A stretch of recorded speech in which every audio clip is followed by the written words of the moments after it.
के सामने अनादिकाल से किसी भी युग में क्यों ना हो, किसी भी काल में, देश में, किसी भी धर्म में, किसी समाज में, किसी जाति में, मानव मात्र के सामने जो एक समस्या अनादिकाल से जो उसे त्रस्त कर रही है वह है दुख की समस्या। और दुख के अनंत प्रकार है, और अगर कारण का अन्वेषण करेंगे तो उसके असीम कारण है। उस दिशा में हम नहीं जाएंगे, पर अब जिसको भी पूछे, यहां जो प्रश्न उठाया है, वक्ता श्रेष्ठ को जो प्रश्न किया गया, काकभूषण जी महाराज को पक्षीराज गरुड़ ने प्रश्न उठाया है, बड़ दुख कवन, सबसे बड़ा दुख का स्वरूप क्या है। दुख तो अनेक है, और जिससे भी पूछे उसे अपना ही दुख बड़ा लगता है, पर फिर भी यहां जो प्रश्न किया गया कि सबसे बड़ा दुख क्या है, उसका स्वरूप क्या है, और तब मानसकार ने जो उत्तर दिया, निरूपण किया, वो आप लोग जानते होंगे कि नहीं दरिद्र सम दुख जग माही। अब दूसरा प्रश्न था बड़ दुख कवन, और दूसरा प्रश्न कवन सुख भारी।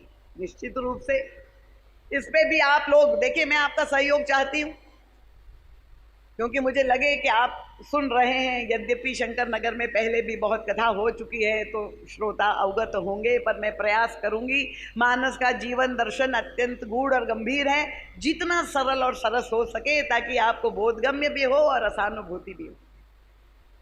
मानव मात्र के जीवन की अनिवार्य आवश्यकता क्या है? उनका सुख की चाहत।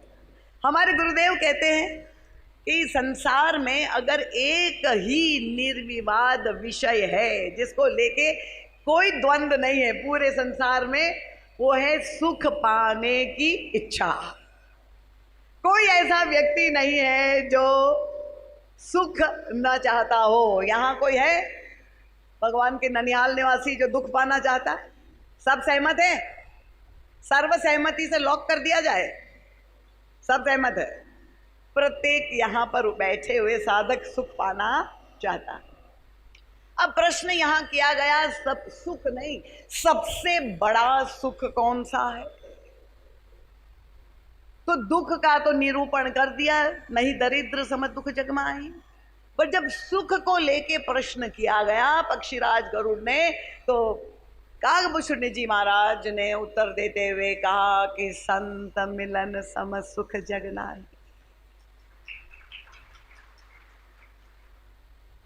और इसका तात्पर्य क्या है? क्योंकि आप सब सुधी श्रोता है, इसका मतलब ये हुआ, जब वे कहते संत का दर्शन, संत का मिलन, सत्संग ही सर्वश्रेष्ठ सुख है, इसका तात्पर्य यह है कि एकमात्र संत ही समस्त दरिद्रता और दुख का समाधान दे सकते हैं। हमारे अग्रवाल जी ने अपने उद्बोधन में, स्वागत भाषण में, वही दरिद्रता की चर्चा की थी। एकमात्र संत के पास ही क्षमता है कि वे समस्त प्रकार के दुखों का, दरिद्रता का निवारण कर सकते। अब गोस्वामी तुलसीदास जी महाराज तो इतना लिख करके चले गए 500 वर्ष पहले, उसके बाद इसके अंतरंग रहस्य को समझने, सिखाने, हमें दिशा बोध देने वाला कोई चाहिए।